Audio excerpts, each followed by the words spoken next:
dia, boa tarde, boa noite para quem nos escuta. Estamos aqui em mais um episódio da AEF em parceria e patrocínio da Escobar Engenharia. Hoje ao meu lado, Celso Escobar. Boa tarde, Celso. Boa tarde, Thaís. E a nossa convidada muito especial, Camila Olmedo. Boa tarde, Camila. Boa tarde, Thaís. Boa tarde, Celso. Boa tarde, todo o pessoal da associação, os engenheiros, arquitetos. É um prazer estar aqui com vocês hoje. O prazer é nosso. Bem-vinda. Vamos do início, aquele padrão. Conte para nós a sua história e até a chegada. Bom, eu sou Camila Olmedo. Eu nasci aqui em Foz do Iguaçu. O meu pai, criado aqui, veio do Paraguai. Minha avó veio buscar uma vida melhor aqui para Foz. Acabou encontrando. Minha mãe tinha vindo com a família dela também, por causa da Itaipu. Meu avô trabalhou na Itaipu, na parte das obras. E acabaram se conhecendo e construíram uma família aqui em Foz. Então, eu cresci aqui. Desde pequenininha, eu gosto de contar essa história para os meus alunos lá na faculdade. Sou professora na UDC. Que, na hora de brincar, eu chegava da aula, ia para a casa da minha avó, colocava um quadrinho negro, assim, pequenininho que eu tinha, e ficava dando aula para as plantinhas, para o cachorrinho. Então, desde pequenininha, eu sempre quis ser professora. Eu sempre gostei de pessoas, eu sempre gostei de comunicação. E fui construindo a minha carreira. Fiquei muito em dúvida se eu fazia psicologia, jornalismo, direito. Sempre gostei muito de comunicação, de poder estudar o mundo, estudar o que está acontecendo, escutar, entender as pessoas. E aí, um pouquinho da influência do meu pai, que é advogado. Faz direito, Camila, faz direito. Me encontrei no direito, sou apaixonada, sou advogada na área de contratos e direito de família. E acabou que, mesmo sendo advogada, eu sentia que faltava alguma coisa. E aí eu lembrei do meu sonho de criança. Eu queria ser professora. Surgiu a oportunidade de fazer um mestrado. Fiz um mestrado pelo Mackenzie, Universidade de São Paulo. O mestrado é em Direito Político e Econômico, então uma área que eu já gostava, porque eu tinha afinidade com o jornalismo. Fiz o mestrado, comecei a dar aula na UDC, já são 9 anos na UDC. Inclusive, tive o prazer de ser professora da Thaís, escrevemos artigos juntas, nós dividimos sala de aula. E agora, em 2018, surgiu a oportunidade de fazer o doutorado. Estou fazendo doutorado também pelo Mackenzie, continuando os meus estudos em Direito Político e Econômico. Escrevi um livro, meu livro sobre discurso de humor, liberdade de expressão. Então, mais uma vez, a comunicação social é um livro que eu falo sobre comunicação, psicologia e as pessoas dando risada ao longo da história. Como os tribunais enxergam isso? Afinal, a gente tem muito humorista no Brasil falando muita coisa, isso dá muito processo. Então, é um tema bem interessante de trabalhar. E agora, na parte do direito político e econômico no doutorado, continuo esse estudo de liberdade de expressão, mas falando sobre violência política. E qual que é o nome do seu livro? O livro é Discurso de Humor e Censura no Brasil. Então, é o Direito de Rir, o principal nome dele. Bem atual, né? Sim, e bem bacana, sabe? E você falando, eu fui ligando algumas questões em comum, assim, né? O meu pai também veio ali, tem origens do Paraguai. Sim, por parte de pai também. Professor na UDC. Meu pai é paraguaio. Então, a gente vem com esse sangue paraguaio já. E essa influência é bem fronteira. Vai para o direito, aqui vai para engenharia, bastante coisa. O pai também dá aula na UDC há muitos anos, né? 2003. Desde 2003. Aí eu tô lá desde 2015. Então, já meio veterano. O pai abriu lá. Fundou. Mas, assim, toda essa bagagem profissional, você acabou gostando, tendo uma afinidade com a política, é isso? Pois é, agora eu encontrei essa vontade. Sempre pensava assim, será que é uma área para mim? Porque todo mundo fala, até meus alunos falam, Camila, você é muito queridinha, muito queridinha. Eu falo, poxa, mas é disso mesmo que a gente precisa. A gente precisa de alguém que seja querido, de alguém que seja acolhedor, de alguém que se importe com a família, que se importe com os alunos. Eu sou assim em sala de aula. Meus alunos vêm com demanda, vêm com dificuldade. Eu vejo tantas demandas de bairro, de alagamento, aluno que não vai para aula porque não consegue vir da chuva. Falei, poxa, eu sei de tanta demanda. E naquilo que eu posso ajudar, eu ajudo. Por que eu não posso expandir essa ajuda e começar a pensar na cidade? E aí me surgiu essa oportunidade e a pré-candidatura vereadora saiu daí. Não, mas de fato, eu também te vejo como uma pessoa muito querida, muito, né, assim, você olha e é uma pessoa que tem uma energia boa. Uma oportunidade de ligar a parte acadêmica e colocar na prática isso, né? Já que você estuda bem nessa área, né, de política econômica e toda essa área correlata. E faz falta isso, né? Tem na Câmara dos Vereadores pessoal da academia ligado com essas áreas aí. Pois é, a capacidade técnica de entender a estrutura de Estado, de entender a estrutura, a legislação municipal. A gente precisa disso. Mesmo tendo uma assessoria, se você entende, é diferente para você trabalhar. E Camila, caso eleita, quais são as áreas assim que você pretende dar uma atenção maior? Então, agora a gente ainda não pode falar, porque estamos em período de pré-campanha, mas tem coisas que eu gosto de observar na cidade, que é o que me leva, e até é importante estar com o pessoal da engenharia aqui. O meu pai, inclusive, é advogado, mas ele tem um coração na engenharia. Então, ele já deu jeito de fazer obra, assim, o tempo todo ele está fazendo obra, né? E ele fala, se eu pudesse refazer a minha carreira, ele seria engenheiro hoje. E justamente de estar ao lado dele, vendo obras, a gente começa a perceber algumas coisas. Na parte de estrutura da cidade mesmo, sempre reparo nas calçadas, você vê pessoas que não têm acessibilidade. Eu tenho reclamações disso. Eu tenho muitos alunos que têm na família pessoas com necessidades especiais, pessoas com alguma dificuldade motora. Inclusive, eu tenho uma aluna que tem uma dificuldade assim, sempre tem que acompanhá-la para ela poder andar com tranquilidade. E na rua a gente vê, poxa, tem tanta parte que deveria ter uma rampa, ou que tem a rampa é destruída. Se você for passar com uma cadeira de rodas ali, não vai passar, não vai conseguir subir. Uma pessoa não teria autonomia para fazer isso sem ajuda. Essa minha aluna mesmo que tem dificuldade motora, quando eu vou acompanhá-la na rua ali mesmo da faculdade, a gente vê que aqueles pavers, por conta das árvores, da própria estrutura ali, que eu não sei por que cede, né? Isso é com engenharia, mas vai cedendo. Se ela tropeçar ali, ela vai se machucar. Então, foi aí que eu comecei a pensar, olha isso, né? A gente precisa pensar nas estruturas da cidade. Ciclovia. Eu tenho vários alunos que gostariam de poder ir de bicicleta para a faculdade, até por uma questão econômica. Hoje a gente vive uma situação de inflação que é um pouquinho complicada. E eles falam, olha, professora, esses dias a minha sogra foi atropelada lá na Vila, porque não tem cuidado, não tem uma ciclovia para que ela possa andar com segurança. E eu vejo os meus alunos, então precisamos dessa atenção. O meu pai faz caminhada direto, ele é uma pessoa hipertensa, então ele precisa cuidar da saúde. E tem lugares que eu também fico insegura, porque eu sei que ele passa por ali para caminhar e que poderia ter um atropelamento, poderia ter alguma coisa assim, porque não tem espaço para o cidadão poder aproveitar a cidade, seja para fazer uma atividade física, seja para chegar ao seu trabalho. Então, acho que mobilidade urbana é uma das primeiras coisas que a gente tem que dar atenção aqui em Foz. Não exploramos esse tema aqui, né, com os outros convidados. De fato, é muito importante. Alguns até que políticos também, mas a gente não levou esse tema à frente. E essa visão é muito importante. Às vezes eu já trabalhei em 2 revitalizações da Avenida Brasil, mas a Avenida Brasil é uma pequena amostra da cidade, né? A gente tem que pensar no todo. Essa questão da mobilidade é importante, de parques, lugares para acolher a população que precisa fazer exercícios. Tem muita coisa aqui para ser implantada. E ainda tem o diferencial, que muito das verbas vieram da Itaipu, né? Essa ajuda outras cidades não têm. Então, a gente ainda é privilegiado nesse ponto. E até, se eu puder trazer, e aí eu não tenho informações, tá? Mas no Gramadão, eu sempre estou lá fazendo um piquenique, porque agora eu estou noiva, meu noivo mora na Vila A, então a gente sempre faz esse piquenique final de tarde. Tem muita família que fica lá com cachorrinho, tem cachorrinho também. E lá, a qualquer momento, se você precisa utilizar um banheiro, tem um banheiro limpo, bem estruturado, providenciado pela Itaipu, excelente. Eu moro aqui no centro. A Praça da Paz seria o meu lugar de lazer da cidade.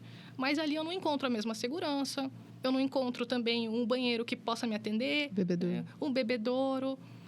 Essas coisas que a gente tem que ver, e só o morador entende, para poder pedir e falar, poxa, eu também queria esse cantinho aqui no centro, para poder curtir com a minha família. Isso poderia agregar bastante. Isso traria até segurança para a cidade, porque se as pessoas começam a tomar a cidade, o cidadão mesmo, o iguaçuense toma a cidade, isso vai gerar policiamento, isso pode afastar ali um perigo, porque hoje a gente muitas vezes se sente inseguro de andar em certos lugares na cidade. Isso é uma preocupação, segurança pública. E os alunos, Camila, você observa alguma demanda neles específico? Olha, eu sinto aí a minha necessidade de capacitação, e eu tenho estudado por conta a relação com alunos que cada vez chegam mais com demandas de autismo e TDAH. Então, é uma coisa que também me chamou de coração a falar como é que eu posso pegar uma turma em que eu tenho vários alunos, cada um com uma situação diferente, como é que eu posso dar atenções diferentes E alunos que não... Hoje a gente não consegue mais. O Celso vai concordar comigo. Tá em sala de aula ainda, Celso? Sim. Tá em sala. Hoje, o celular é muito mais legal que a gente. O TikTok é muito mais legal que a gente. Aí a gente tem pessoas que têm TDAH, a distração é muito mais fácil. Não é culpa do aluno. E a gente tem que começar a pensar que... Não adianta, vou chamar atenção, eu vou brigar com o aluno. Não é isso. O protagonista é o aluno em sala de aula. Como é que eu chamo esse aluno para dentro? Como é que eu consigo trazer, me capacitar para absorver esse aluno para a sala, para não deixar excluído?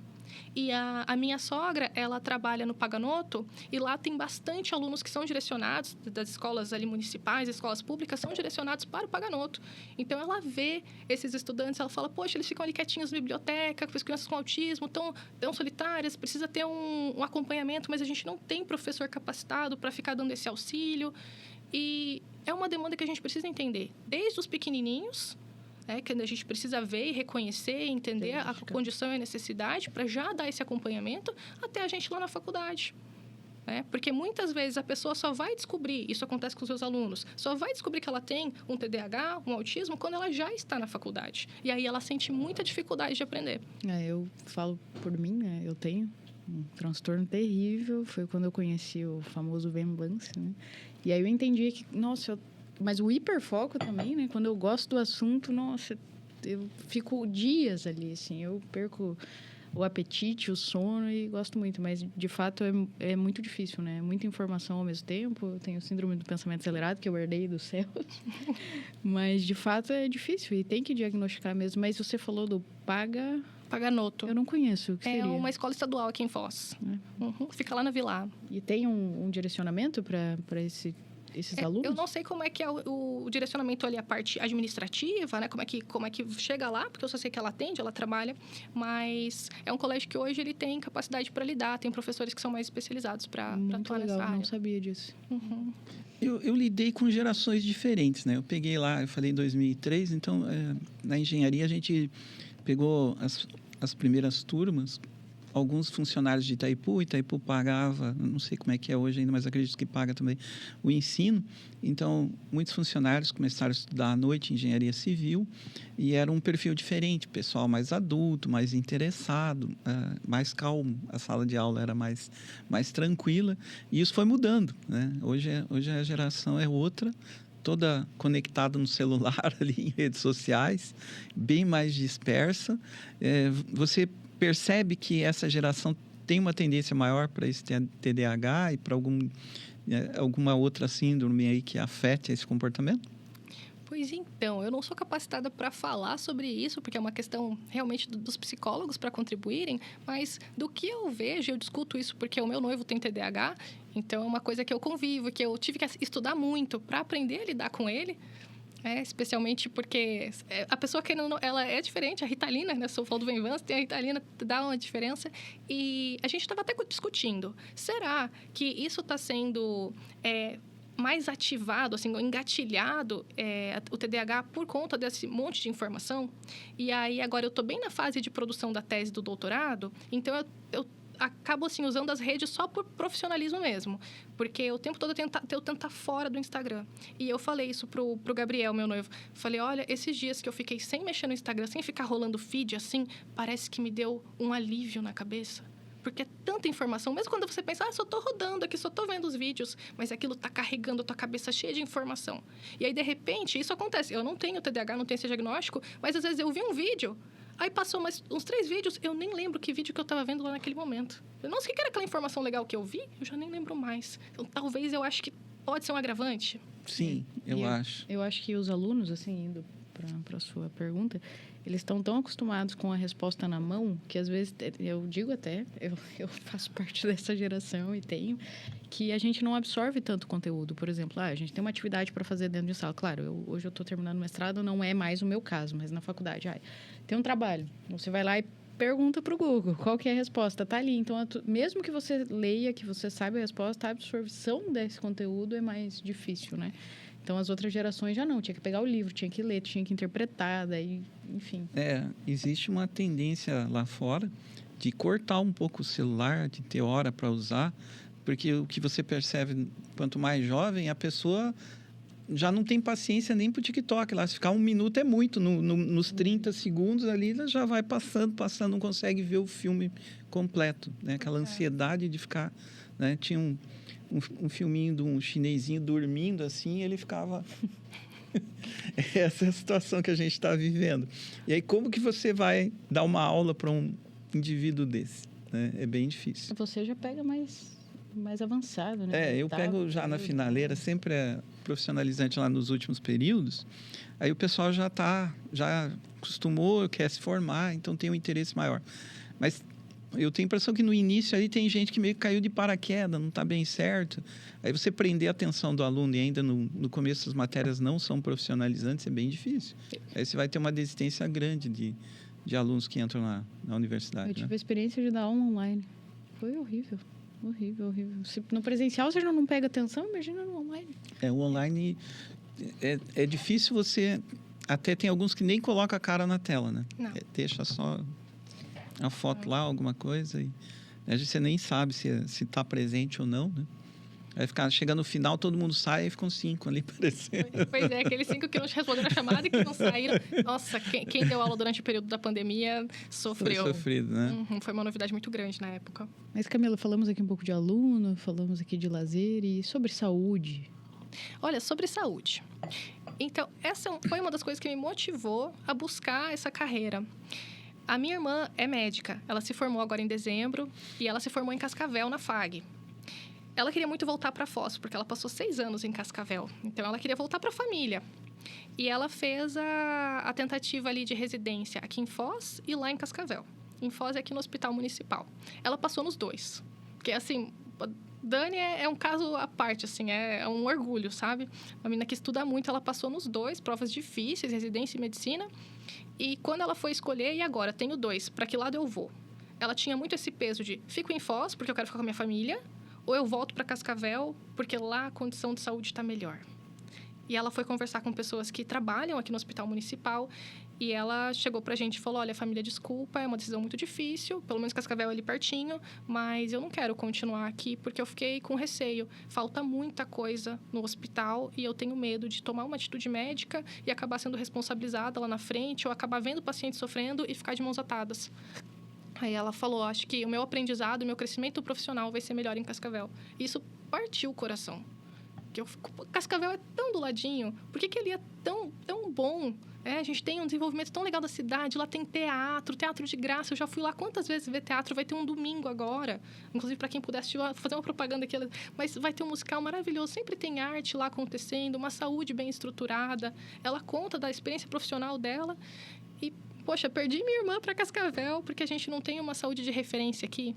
Cascavel é sensacional mesmo. Eu vou muito para Cascavel por causa do CREA, né? A sede da gerência da regional em Cascavel. E lá, de fato, é muito bom mesmo. Mas você acha que essa ausência de material no hospital é por quê? Pois então. É verba? É negligência? Eu não posso dizer, porque eu não estou na administração, mas eu sei que hoje o projeto, e acho que esse projeto é bem válido de federalização do hospital, ele traz uma renda para a Foz que é necessária, porque a gente não atende só o iguaçuense, isso a gente tem que pensar, né? Tudo bem, Cascavel vai atender lá os seus cidadãos, mas aqui a gente atende paraguaios e argentinos. E não tem como falar não. A nossa Constituição, ela é democrática, ela é cidadã e ela é acolhedora. Então, eu não posso expulsar o estrangeiro e falar, não vou lhe atender. Vai atender, é humanizado, sim. Só que isso gera muita demanda. Muita demanda e é muito custo. A gente não tem como a contribuição de Foz suportar essa demanda. Entendi. Então, isso é uma coisa que federalizar, trazer ali o governo federal para investir no Hospital de Foz, eu acho que é um ponto muito positivo. Então, além da atuação na saúde, essa atuação olhando com cuidado para a nossa ciclovia, lugares de lazer, o que você imagina mais para Foz do Iguaçu? Existe uma preocupação ainda com segurança e negócios, que é na tua área. Investimentos. Aí, né? Investimentos, pensar especialmente no empreendedorismo de Foz, né? Tanto que estão fazendo fazendo o projeto ali de revitalização da Avenida Brasil, pensando nos comerciantes, falando que é uma demanda deles. Como que a gente pode também contribuir? Não sei se algum subsídio, alguma coisa que poderia ser feito, pensar em nome desse comerciante, especialmente nessa época pós-Covid. A gente vê o quanto de lojas que fecharam em Foz, de empreendimentos que não funcionam mais. E como que a gente poderia pensar nisso? Em contribuir, né? Claro que isso é uma questão que não chega nem na Câmara, mas com relação à Prefeitura, à administração, mas pensar em como auxiliar, né? Tem como ISS, PTU, não sei. Não é minha especialidade, não vi essa pauta ainda.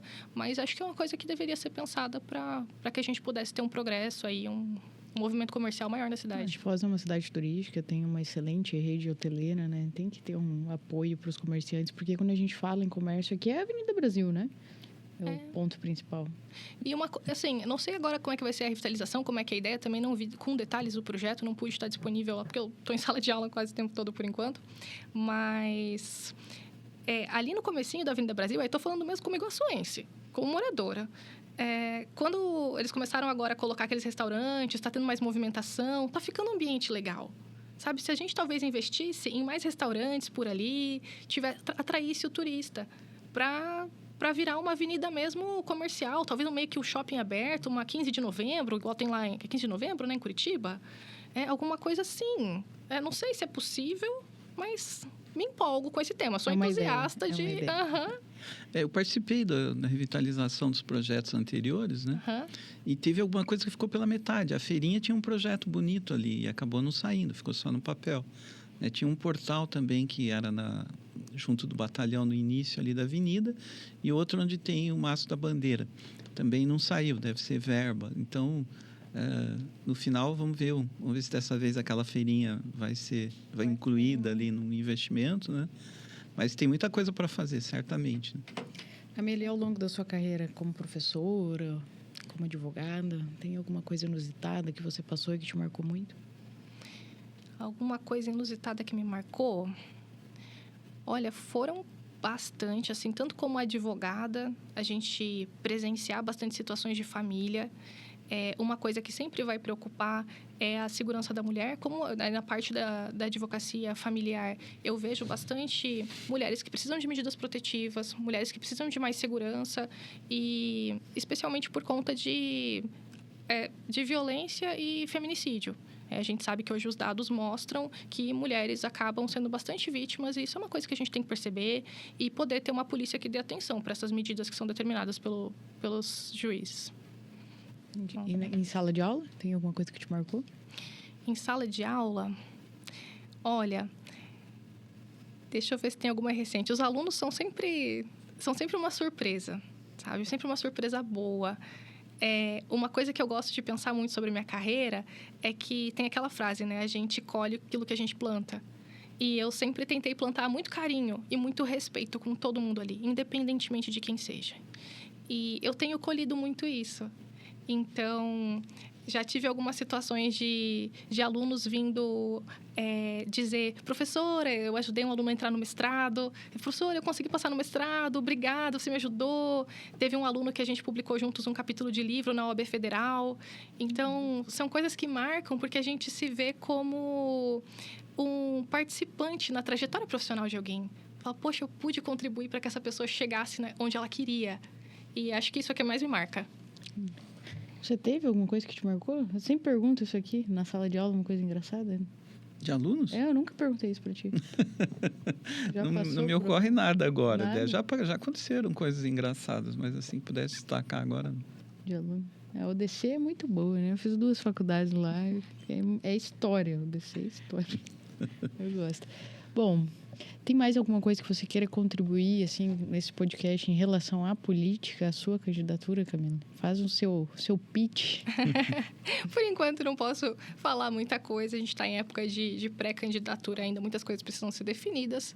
Então, a única coisa que eu posso dizer é que eu tenho uma atenção com Foz do Iguaçu e, continuando na política ou não, a ideia é que não é nem pensar só em política, é pensar em Camila como cidadã. Foi isso que me levantou a estar aqui, a pensar. É pensar que eu quero um futuro bom para Foz, independente de quem esteja no comando, de quem esteja liderando. Eu quero que todo mundo esteja com a cabeça no lugar de pensar naquilo que vai ser bom para o morador. E eu acredito que, ajudando na vida do morador, o turismo vem junto. Porque, querendo ou não, a gente vai usar o ônibus a linhas diferentes. É a mesma empresa de ônibus. Ali o asfaltamento. é o mesmo asfalto que vão passar os taxistas, é o que vai passar o morador, é a ciclovia. Pô, é tão legal a gente poder ver o turismo expandindo, porque a gente não pode pensar só em turista rico que vem para cá. Tem turista que pega ônibus. E ali na frente do Bosque Guarani, você vê iluminação pública, assim. Poxa, eu gosto, quando eu vou viajar, eu gosto de me sentir, assim... Segura e moradora. Eu gosto de pegar metrô, eu gosto de pegar ônibus, eu gosto de me sentir na cidade. Não quero só pegar Uber. Eu imagino que tem muita gente que vende mochilão. Imagina nós de ver os mochileiros vindo para cá. E que segurança que eu tô dando para esse pessoal, sabe? Então, melhorando para o cidadão, vai melhorar para o turismo também. Uma coisa que eu vejo que é muito difícil aqui na cidade é a questão das bocas de lobo, né? Verdade. Nossa, qualquer chuvinha aqui é problema. É problema. Né? Os alagamentos, assim... Tem uma deficiência, né? Tem. Até falando da Avenida Brasil, essa foi uma das coisas que não teve tanto investimento, né? Uma coisa boa foi tirar aquela fiação que era externa e deixar ela embutida na calçada. Isso deu uma outra cara para a Avenida Brasil, na revitalização que passou. Aí chegou na parte de drenagem, não foi muito investimento. O dinheiro foi mais ali, não sobrou para fazer um investimento maior ali. Mas não tem dinheiro para tudo, né? É um problema. Eu acho que independente de quem assumir, né, o poder executivo, tinha que dar uma atenção para essa questão. Sim, isso é um problema, porque isso evita a gente de chegar onde a gente precisa. É básico, é básico. Prejudica tudo. Tem que ter alguma coisa com visibilidade para o turista, né? Para ele levar de recordação. Não só o Paraguai. Inclusive, a Avenida Brasil, acho que a gente tem que realmente chamar o turista para lá, porque aquelas árvores, quando ficam floridas, aquele rosa... Não sei quem teve aquela ideia, mas parabenizo quem teve. Ficou lindo. Quando fica tudo florido, é muito bonito. Isso. Bom, acho que a gente está chegando no final do nosso episódio, já gostei muito. Eu queria te pedir uma dica, um conselho para os jovens que querem entrar tanto na política, ou no direito, ou na vida acadêmica. Olha, os jovens agora têm que buscar... eu acho que é uma dificuldade que eu vejo. Como eu dou aula no primeiro período, eu vejo os alunos falando, professor, e o mercado de trabalho? Como é que eu me insiro no mercado de trabalho? Então, os jovens precisam começar a se dedicar para isso também. Vem para a faculdade ou vai fazer algum ensino técnico, sempre tem que pensar que caminho eu posso seguir, onde é que eu posso me locomover por ali e buscar informação. Acho que hoje a gente tem tanta informação online, com professores que são acessíveis. A maior dica que eu posso dar é busquem sempre pensar no que o coração de vocês manda. Como eu falei, eu era pequenininha, e meu coração me mandava ser professora. Não querendo romantizar, mas... Hoje em dia, quando a gente está numa situação econômica que já não tem mais aquela coisa de nossa, essa profissão eu vou escolher porque eu ganho dinheiro, essa coisa... Não é mais isso, a gente não tem mais essa... né? Antes era engenharia, direito e os médicos, né? Hoje não é mais simples assim. Então, se você puder pelo menos ir numa área que teu coração ainda aquece, que te motiva, eu acho que isso facilita muitas coisas. Sabe? Fica a dica aí. É isso. É isso, né? Eu sempre olho agora a situação dos jovens, a oportunidade que eles têm de trabalhar com inteligência artificial, trabalhar com internet das coisas, trabalhar com tanta ferramenta nova, eles podem ir bem mais longe do que o pessoal da minha geração. Então, fica aquela esperança de que isso aqui vai melhorar bastante ainda. E as profissões mudam muito, né? Se você não se adaptar com isso, acaba ficando para trás no mercado de trabalho. Com certeza. O marketing, por exemplo, está muito em alta. Se atualizar nessas novas buscas, as novas demandas, isso é bem importante. E fazer estágio, né? Precisa aprender. Se eu lembrar lá para trás, na minha época, o que era rede social? O que era rede social? Fiquei curiosa. Revista? Jornal? Coluna social. Wiki. Os encontros para trocar quadrinhos. Meu pai falava que ele se reunia naquele cinema que tinha ali. O primeiro cinema, eu inclusive fui naquele cinema ver Titanic. Não, Boulevard. Eu só peguei o Boulevard. Não é da tua época, tem isso. O senhor vai lembrar. Cinema aqui. É o Cine Iguaçu, não era? Tinha um no Hotel Salvati. Isso, né, no Hotel Salvati. Esse mesmo. Meu pai falava que quando ele era pequeno ele ia lá trocar gibi. Aquele era no cinema. Eu vou falar pra vocês que eu brincava que se eu tivesse dinheiro, eu falava, nossa, se eu ganhasse na Mega Sena, eu ia querer resgatar o Cine Iguaçu e fazer um cinema bem ali. Sabe, um cinema que passa filmes antigos de vez em quando, uma coisa que atrai. Nossa, eu queria ter dinheiro pra ser empresária nessa área. Legal. Estão revitalizando o Hotel Salvati lá, mas vai ser hotel. Acho que o cinema não vai imagina. ter. Isso é muito legal. Vai que, né? Às vezes a gente não quer ir pro shopping. Ter um cinema, um ambiente assim, diferenciado, que você sente um cinema, um clima antigo. Ai, delícia. Quando você você falou, primeiro cinema e tal, você vê como eu tô velho já.